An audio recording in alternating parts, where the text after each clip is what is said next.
Shalom teman-teman. Pasti dalam perjalanan kehidupan kita pernah merasakan yang namanya sakit. Mungkin ada yang bilang, aku gak pernah sakit tuh. Maksudnya dia mungkin sakit yang harus dirawat di rumah sakit, harus dioperasi, dan lain sebagainya. Karena pasti tiap orang pernah sakit. Ya, pilek-pilek dikit, pusing-pusing dikit, sakit perut dikit, dan lain-lain. Baik sakit fisik, juga sakit psikis. Semua orang pasti mengalaminya. Ya gak sih teman-teman? Dan karenanya, seringkali dalam posisi sehat, kita bersyukur. Posisi sakit, kita bingung. Lalu kemudian sebagai anak-anak Tuhan, kita kemudian menata hati agar juga bisa bersyukur. Di masa pandemi ini apalagi, ada begitu banyak orang yang kemudian bingung tiba-tiba sakit. Lalu sakitnya kemudian apalagi kalau bicara soal COVID, itu membuat tambah pikiran dan beban perasaan.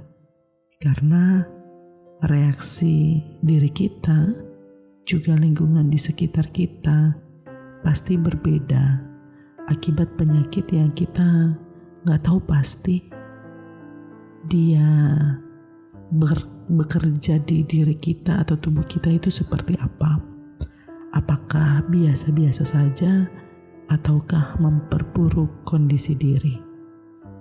Nah, dalam perjalanan itulah seringkali kita berjumpa dengan berbagai macam reaksi yang kalau kita gak tata hati, kita menjadi orang yang kemudian makin sakit. Karena punya beban pikiran, beban perasaan, sejuta tanya, dan lain sebagainya. Apalagi ketika kemudian sakit kita dikaitkan dengan apa yang kita kerjakan, perihal bagaimana sampai kita mendapatkan penyakit itu, lalu kemudian bagaimana orang-orang berpandangan buruk terkait dengan kebiasaan kita yang mungkin dikaitkan dengan penyakit yang kita alami. Misal, orang sering menyatakan ke orang-orang yang terpapar COVID misalnya, makanya jangan pergi-pergi, atau makanya harus minum vitamin, dan lain-lain. Padahal mungkin dia pergi karena dia harus keluar rumah. Kalau enggak, dia enggak dapat penghasilan. Ini beda ya dengan orang yang enggak peduli, orang yang masa bodoh dengan situasi dan kondisi dan lain sebagainya. Wah, ini kalau teman-teman ngitung kata dan lain sebagainya kayaknya banyak untuk episode berteduh hari ini. Tapi yang pasti ada begitu banyak reaksi yang di sekitar kita yang kadang-kadang itu bikin kita down. Lalu kita merenungkan kembali, menyalahkan diri sendiri bahkan. Atau sampai-sampai kita menyalahkan Tuhan, termasuk orang tua, keluarga, siapapun yang ada di sekitar hati dan hidup kita.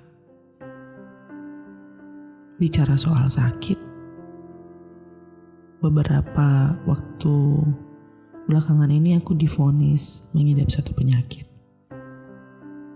Kalau orang bilang sakit itu, semua kan bicara soal biasa saja. Dulu aku pernah mengalaminya.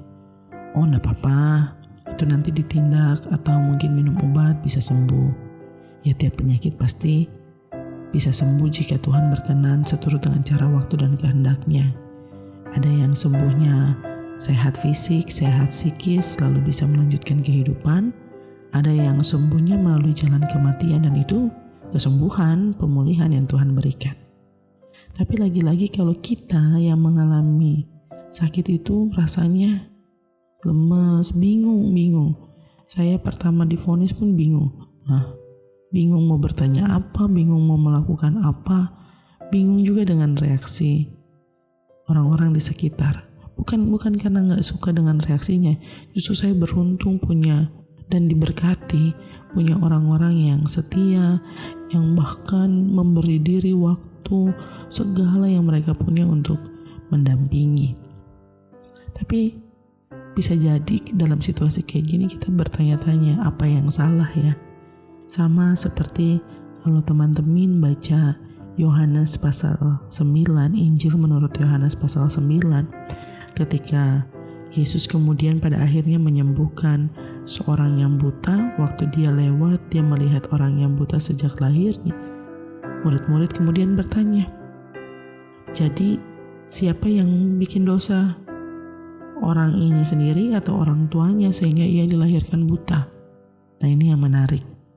Dan ini yang menjadi kekuatan ketika Yesus menjawab, bukan dia dan bukan juga orang tuanya, tetapi karena pekerjaan-pekerjaan Allah harus dinyatakan di dalam Dia.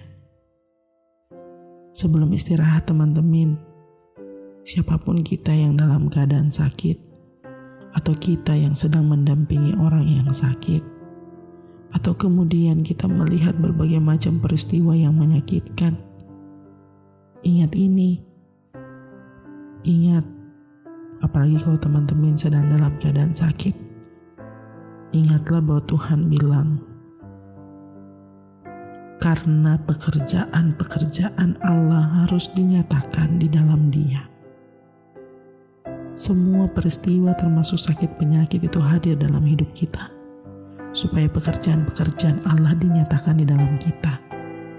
Jadi ketika kita sakit, jalani itu, berupaya untuk mengobati pasti, tapi ingat bahwa ini semua terjadi karena Allah mau menyatakan sesuatu di dalam kita.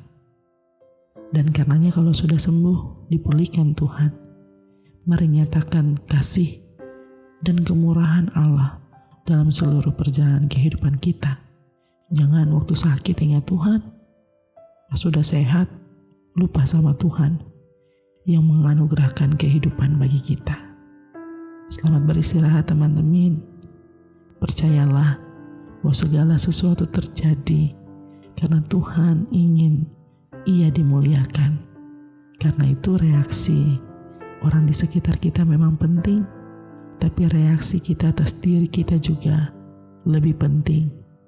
Biarlah semua reaksi kita didasarkan pada hikmat Tuhan, sehingga kita tidak semakin menyakiti diri dan perasaan kita, juga pikiran kita. Tapi kita mau setia, memuliakan nama Tuhan, lalu terus bersuka cita. Karena bahkan sakit sekalipun, Tuhan pakai itu untuk menyatakan pekerjaan-pekerjaannya di dalam kita. Selamat beristirahat, sampai jumpa di perteduhan selanjutnya. Tuhan memberkati teman-teman.